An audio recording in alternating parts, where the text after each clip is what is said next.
Hey guys, hopefully you're all doing really well.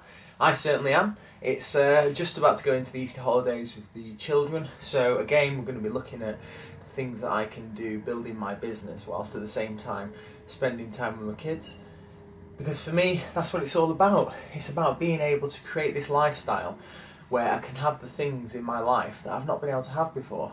When I was in the military, it was all about career, and we were so career focused. You know, the career goals were being achieved.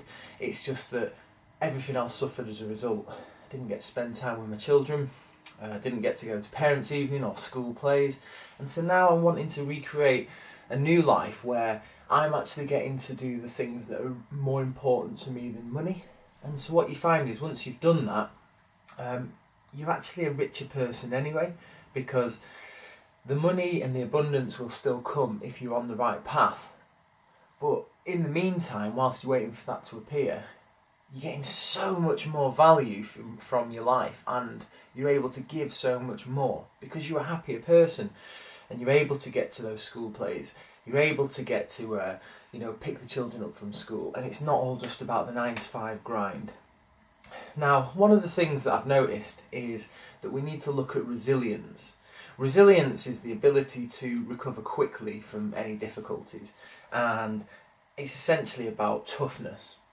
Now, here, these are all my military history books. I've been an avid military history student since I can remember.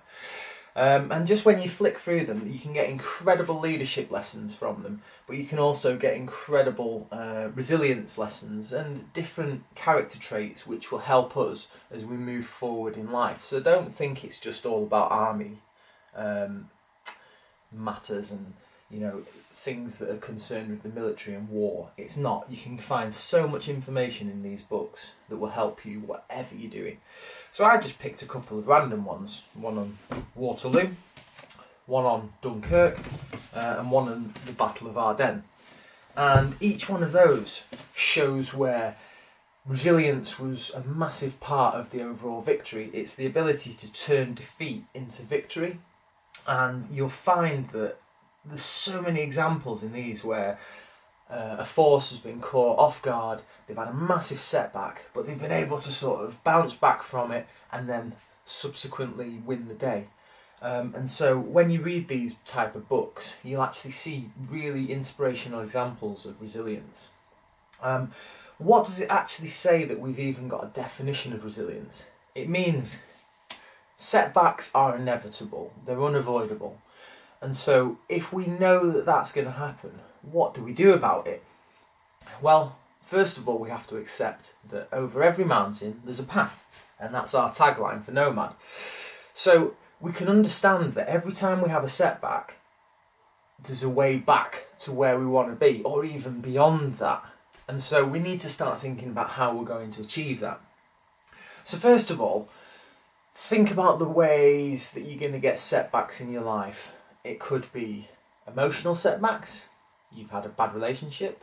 It could be that your relationship either with a romantic partner or with a colleague or an employer, even your parents, any relationship like that, the emotional setback is going to put you in a place you don't want to be.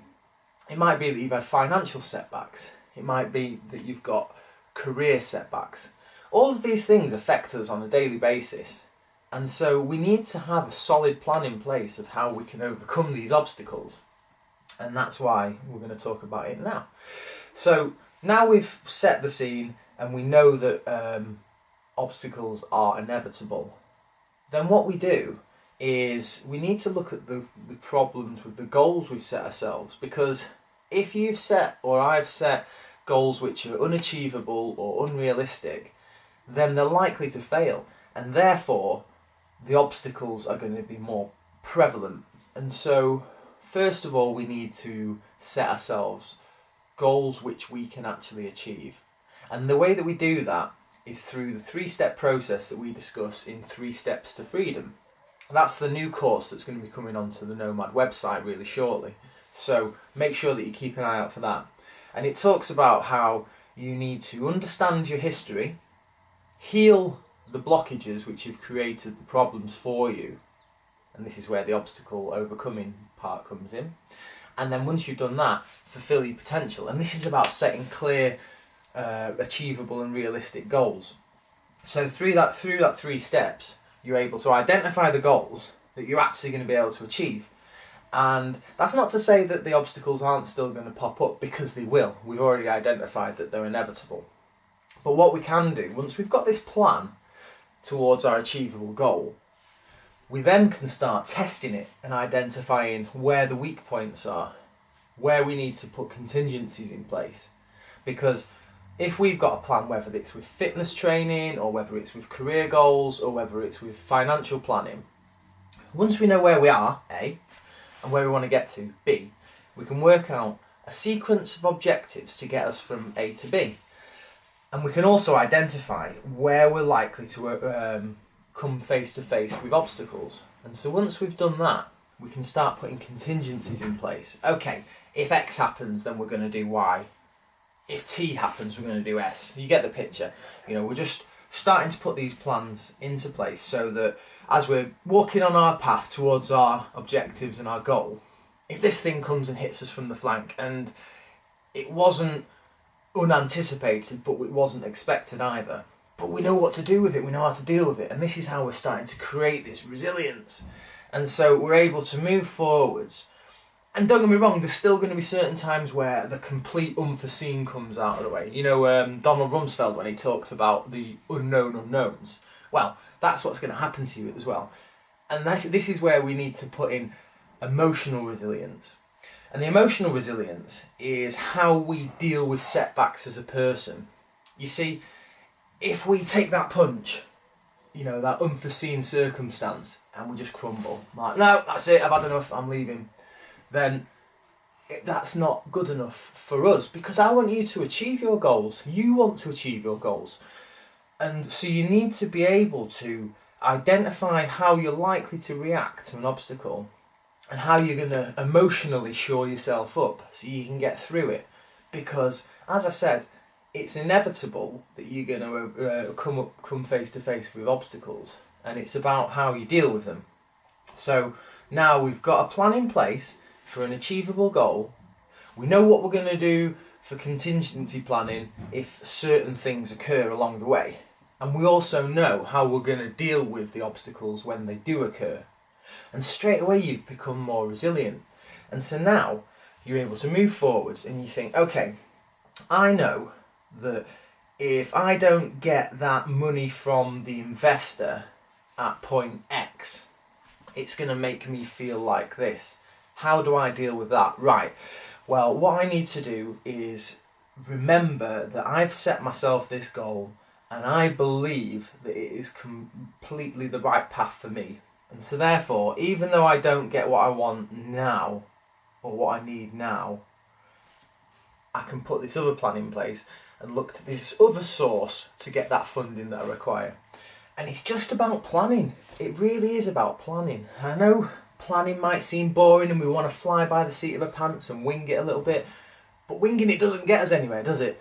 That's what we've been doing in the past, and it's not helped us get to where we want to go. And ultimately, we've struggled to achieve our goals because we've not put the proper plans in place.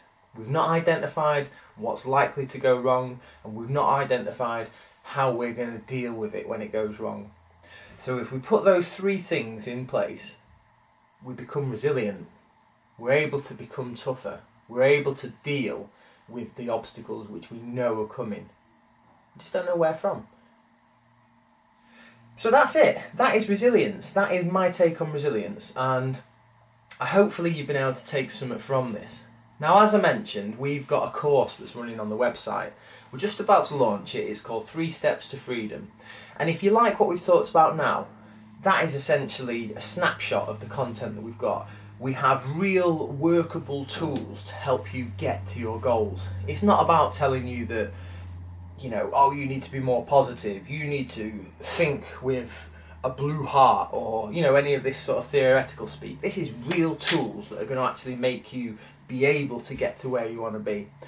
This isn't about, academic theory. This is about stuff that we've used in our lives and that you can apply to your own to make sure that you can hit those targets that you want to hit, that you can achieve those goals that you want to achieve. So make sure that you check out the website. It's at the bottom now, but also join us on the Facebook page, Nomad Adventure Therapy. Join the community, become one of us, make your dreams come true, fulfill your potential. Like and share this video, subscribe to the channel to keep in touch with us, because we're on this now. If you're watching this video, we're going to make your dreams come true as well. So thanks very much, enjoy the rest of your weekend, and watch out for the next video.